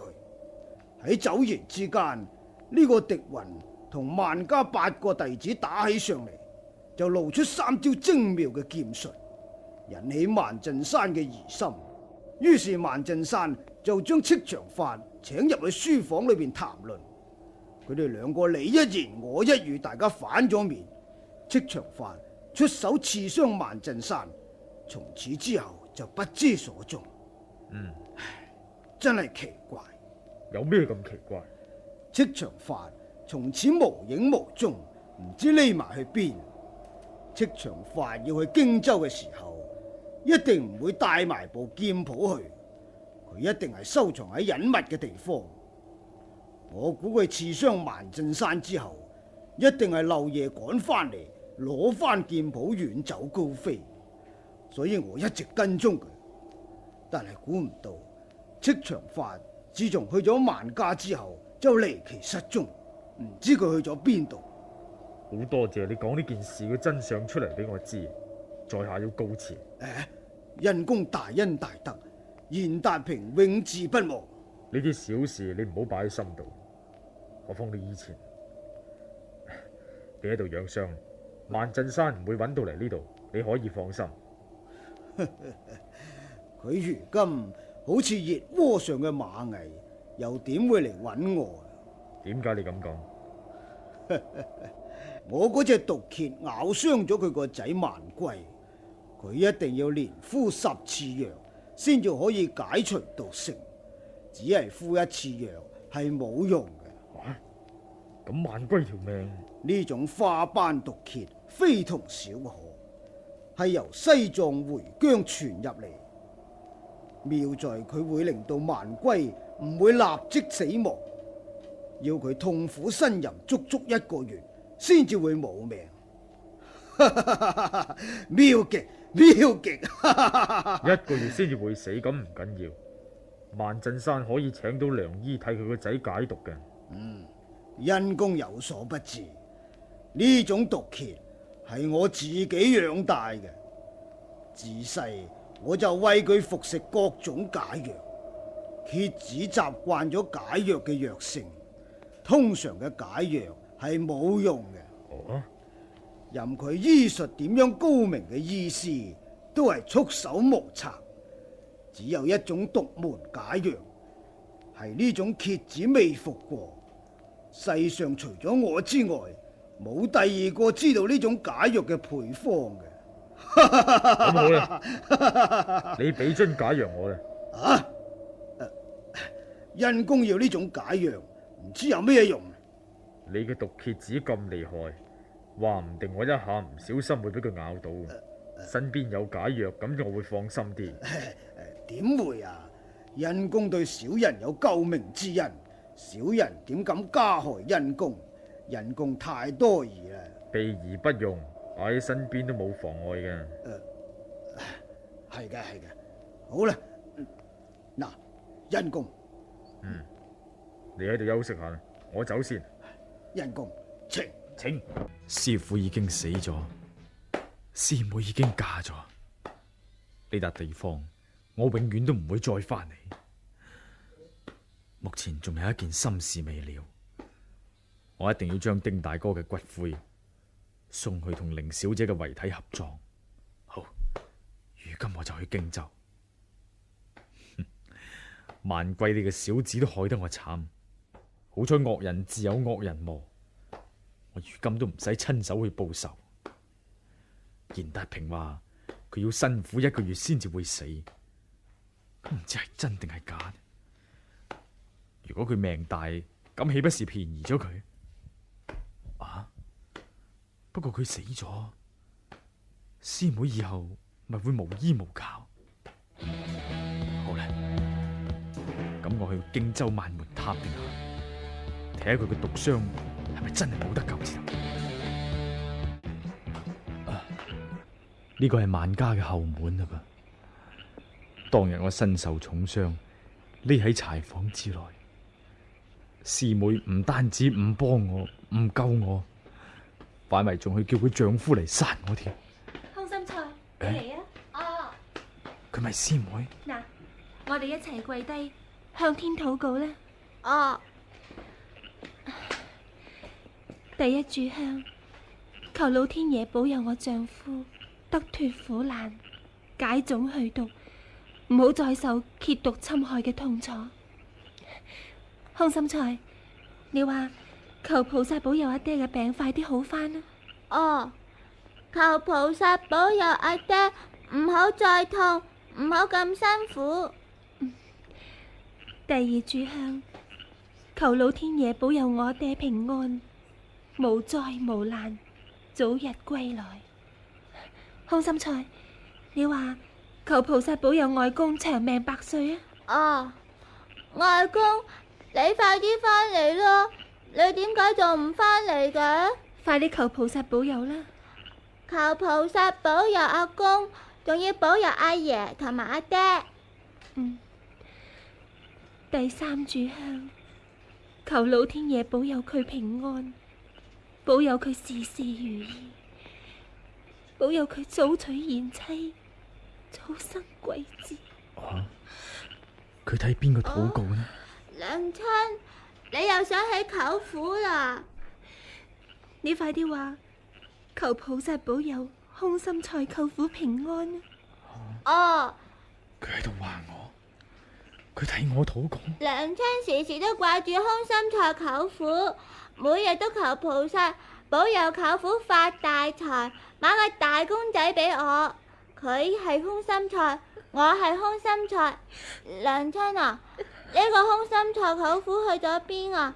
佢點解仲唔返嚟嘅？娘親都唔知道。空心菜舅父去咗好遠好遠嘅地方，舅父抌低你媽媽唔理，但係你媽媽就時時都掛住佢。娘親，我哋返入去啊！師妹，唔通師妹佢仲掛住我？祖傳秘方專治奇難雜症啊！各位，祖傳秘方專治刀傷火燒、小兒驚風、無名中毒、萬屍萬靈、高單元散啊，就種種推肥。我可以扮一個江湖郎中，然後入屋親眼睇下萬歸新人都好喎。郎中，勞煩你過嚟呢邊啊！好，係。呢位客官，請問有咩奇難雜症啊？即管吩咐啦嚇，包冇藥到啊病除嘅。阿郎中，嚟，我哋埋去嗰邊先至再講嚇。好，係。嗱，郎中，呢度咧有10兩銀，你俾你嘅藥箱同埋啲衣服，同埋你手上嘅苦撐一齊賣俾我啦，好嘛？不過咁啊，客官啊，我全部嘅家當都只係值5兩銀左右嘅啫。而家你俾10兩銀我冇咁多銀兩找翻俾你噶噃。你擺低晒啲嘢，攞10兩銀走啦。咁啊多謝晒咯，客官。客官啊，咁啊真係好多謝你啦。我走先啦，好啦，趁呢度冇人，我就用啲草藥搽塊面先。呢度仲有膏藥添，好，貼2塊喺面度，咁啊包保冇人認得出係我啦。專醫疑難雜症，無名腫毒。毒蟲毒蛇咬傷，即刻見效。祖傳秘方，專醫毒蟲毒蛇咬傷，即刻見效。喂！郎中先生，你過嚟！佢咪當年削咗我手指嘅萬家弟子吳冚？啊，呢位大爺有咩吩咐啊？係咪身上生咗啲疑難雜症、無名腫毒啊？嘿，你睇我似唔似生咗啲無名腫毒啊？喂，我嚟問你，俾啲蝎子咬咗，你醫唔醫得好咁樣啊？青竹蛇、赤練蛇、金腳大、飯鏟頭，天下一等一嘅毒蛇咬傷咗人，在下都可以藥到病除。既然係咁啊，你啊不妨入去睇下，橫掂都係死馬當活馬醫噶啦啊！郎中先生，跟我入嚟啊！好啊，好啊。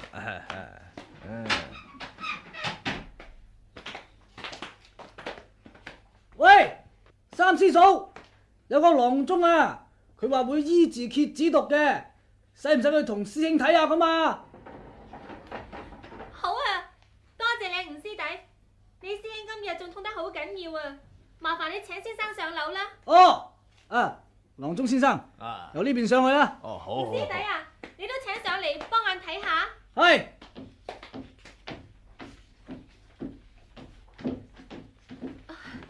先生，請過嚟呢邊啊！哎呀，眼親啊！呢個人喺邊度嚟噶？好得人驚啊！唔驚，唔使驚噶。呢位先生係同你阿爹睇病噶嘛？好辛苦啊！三哥，呢位係吳師弟同你揾翻嚟嘅大夫，佢或者會有靈藥可以醫好你嘅病噶。手背腫得咁犀利，有咁黑，照睇係湘西縣陵一帶嘅花斑毒蝎咬㗎嘛。呢度湖北冇呢種蝎子㗎。係啊，係喺湘西縣陵被咬嘅。先生，你睇得出蝎子嘅來源，咁你一定可以醫好佢㗎啦。等我計計先啊！紫草人毛係夜晚俾蝎子咬噶，離開而家都有7日7夜啦吓。先生真係料事如神噶啦，的確喺夜晚咬嘅，到如今已經7日7夜啦。佢係唔係反手一掌就打死隻蝎子啊？如果唔係咁，都仲可以有得救。而家打死隻蝎子喺手背之上，毒性就逼晒入去，想再解救就太難啦。先生，你講得真係好準確，但係無論如何，求你救佢一命啦。萬貴，你害得我咁慘，大夫可以醫好你，又搶咗我師妹，我唔親手殺你已經算客氣，我仲點可以救你？唔係我唔肯救嘅，實在係佢中毒太深，又阻遲咗啲日子，毒性經已入腦，好難救啦。大夫，空心菜，你快啲叩頭俾呢位伯伯，同佢救下你阿爹啦。唔使叩頭，呢個細路女真係乖。好啦，唔好叩頭。點解佢有一塊金鎖片，上邊又係寫住德容雙茂？原來我喺萬家柴房揾咗，係師妹救我。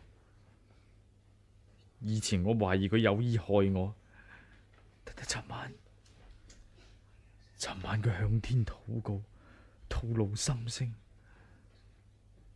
唔通老天有眼？我同師妹經歷咗一番艱難困苦之後，始終都可以團圓。先生，求你做下好心，你救下佢。如果我唔俾解藥，都冇人會怪我。萬歸死咗，我咪可以同師妹再做夫妻？唔得嘅，師妹呢幾年來喺萬家做少奶做到舒服慣晒，又點可以肯同我去耕田放牛？何況我而家咁醜樣，字都唔識得過，手又殘廢咗，我邊度配得起佢？佢邊度肯跟我走？先生，求你試下。只要減輕佢嘅痛苦，咁就算，總之我唔會怪你。我真係寧願好似晚歸咁，身上受盡苦楚，但係只有師妹咁憐惜。咁就算死咗，又算得係乜嘢？唉，啊，就係呢種解藥啊？咁我有救啦！嚟，等我同佢敷起嚟試下先啦。麻煩你啦。哦，哎呀，搽咗啲藥，黑色就即刻開始退咯，有啲黑色嘅血流出嚟啊！嗯，大夫啊，真係多謝你，呢啲解藥我而家覺得好舒服啊！等我攞個銅盤嚟接住啲血先。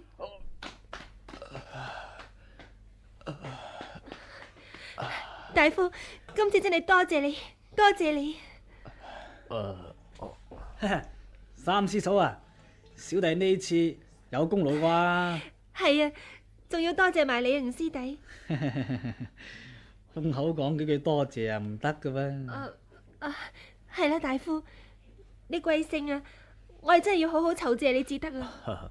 唔使啦，呢啲蝎子毒要連敷10次藥至可以解除噶。哦，咁你攞晒佢。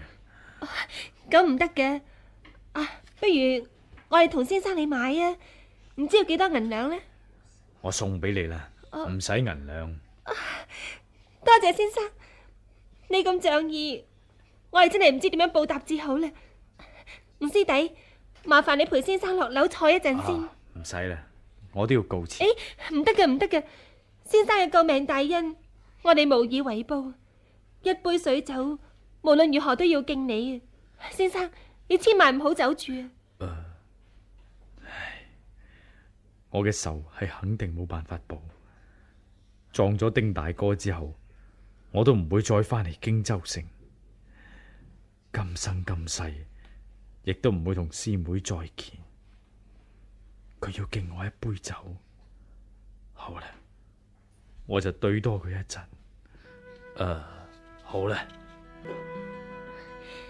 先生，你嘅大恩大德，我哋無以為報，只有水酒一杯，多謝先生救翻我丈夫一命之恩。係咯，敬先生一杯先啊！好，飲。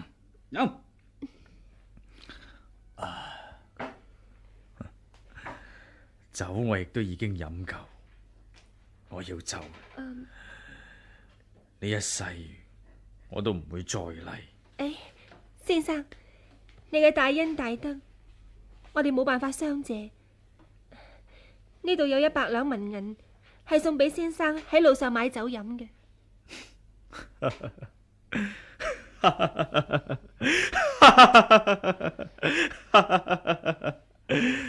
係我救咗佢，我竟然會救佢，真係好笑。天下間仲有冇人傻過我啊？先生，你聽啊，伯伯喊啊，伯伯流眼淚啊！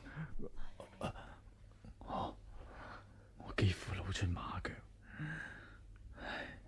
從今之後，我都唔會再見你。好，等我留低本夾住鞋樣嘅唐詩集喺張凳度，做個紀念呢。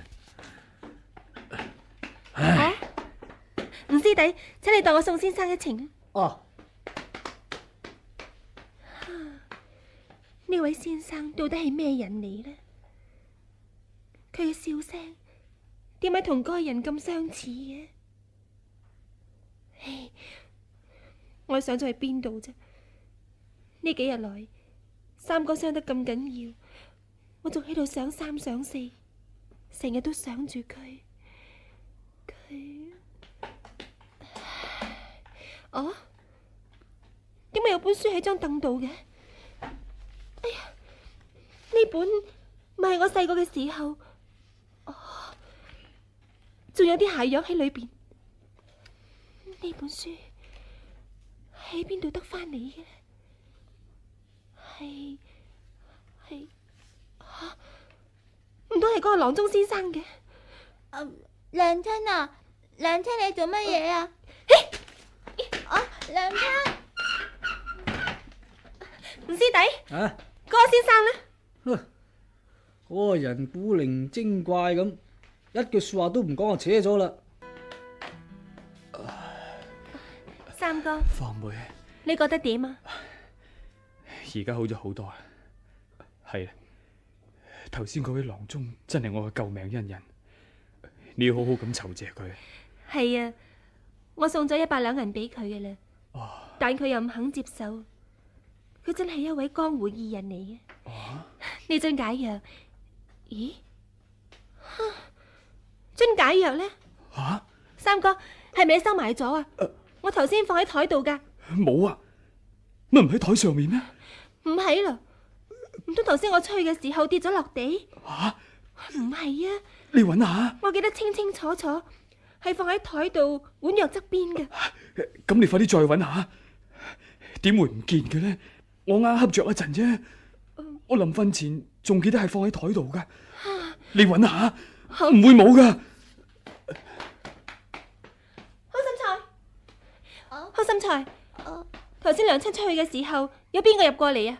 吳叔叔上過嚟啊，佢見到阿爹瞓着咗咧，就翻落去嘅。好，嗱，你陪住阿爹先吓，娘親你同郎中先生再買過一樽藥，同阿爹醫傷。娘親啊，你快啲翻嚟喎。得啦。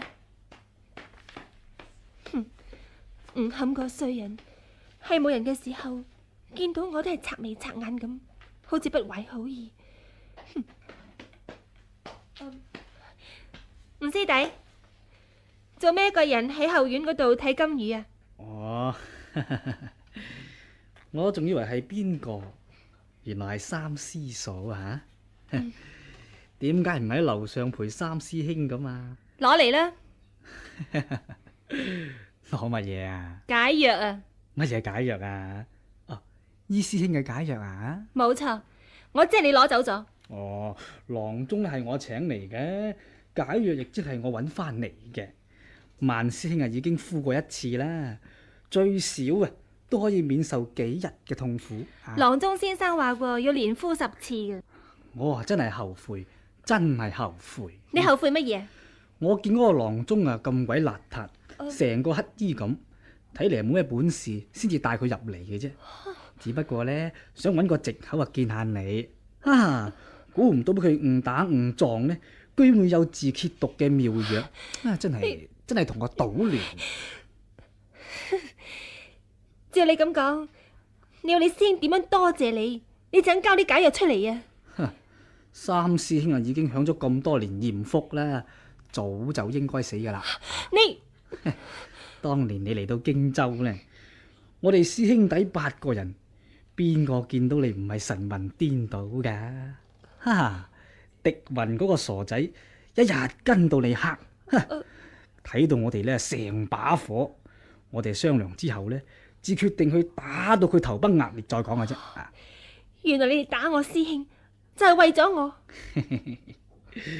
我哋嘴裏邊講嘅梗係另外一套啦，話佢強出頭丟我哋萬家弟子嘅面，其實人人心目中都係為咗師嫂你咋。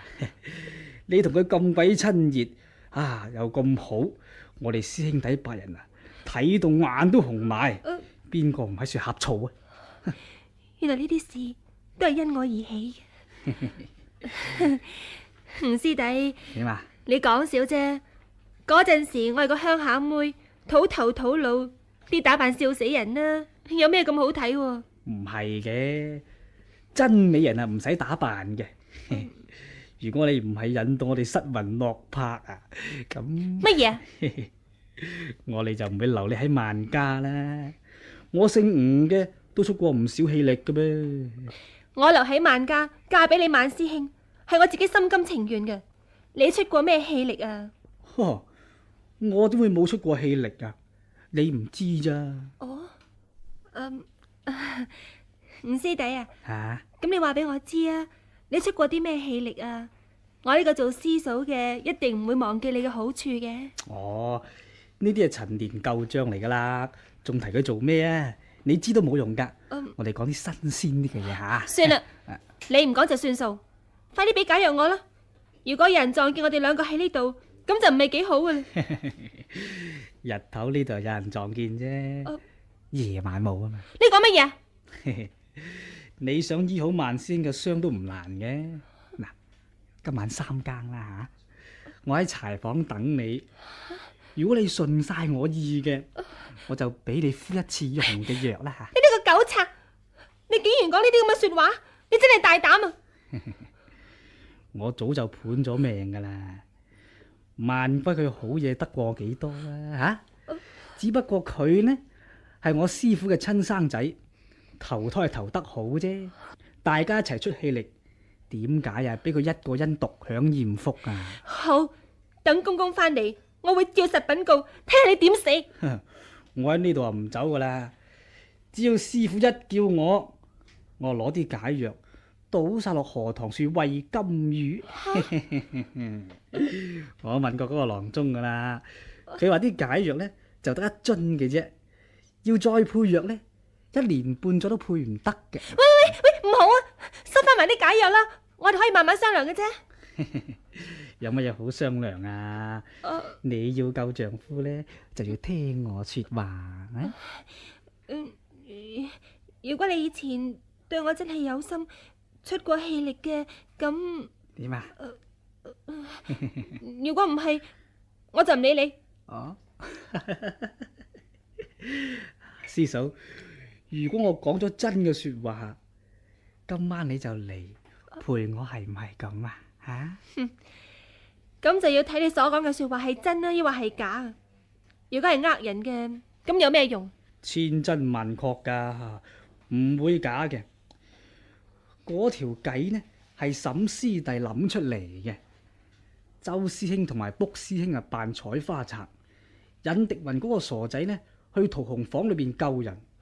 呢話埋俾你知啊，佢床下底嗰啲金銀珠寶啊，係我吳冚親手擠落去嘅。師嫂，如果我哋唔用呢條妙計啊，又點留得住你喺萬家呢？又我怪錯咗你，我冤枉咗你，唔會，我唔信，點會係咁？你講大話，你唔信？係你編出嚟呃我嘅。你點會唔信啊？好嗱，你唔信呢，可以問第二個人，去問屠洪啊。